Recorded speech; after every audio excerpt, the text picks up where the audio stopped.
ओम गण गणपती नमः. चला तर मैत्रिणींनो, आज तुम्हाला गणपतीविषयी काही विशेष माहिती तुम्हाला सांगणार आहे. तर गणपतीची उपासना कशी करतात याविषयी तुम्हाला काही माहिती देत आहे, तरी तुम्ही ते ऐका.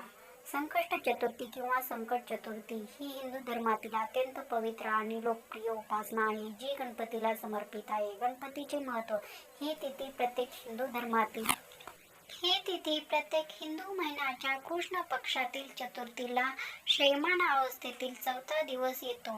हा दिवस संकट निवारक श्री गणेश यांची उपासना करण्यासाठी प्रसिद्ध आहे. असे मानले जाते की या दिवशी उपवास करून आणि गणपतीची पूजा केल्यास सर्व अडथळे दूर होतात, संकटे सगळे निघून जातात. उपवासाची पद्धत. सकाळी स्नान करून गणपतीला दुर्वा फुले मोदक अर्पण करतात. दिवसभर उपवास ठेवला जातो. संध्याकाळी चंद्रदर्शनानंतर गणपतीची पूजा केली जाते. चंद्राला पाणी अर्घ्य करून उपवास सोडला जातो. संकष्ट चतुर्थीचे प्रकार. वर्षभरात 12 संकष्ट चतुर्थ्या येतात. प्रत्येक चतुर्थीला वेगवेगळ्या गणपतीचे रूप आणि नाव असते.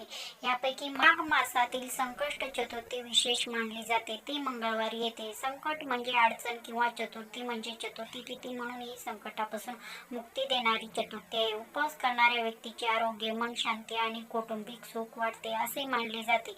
असे आहे संकष्ट चतुर्थीचे विशेष महत्त्व. चला तर मग मैत्रिणींनो, ही माहिती तुम्हाला कशी वाटली ते प्लीज कृपया मला कमेंट करून सांगा.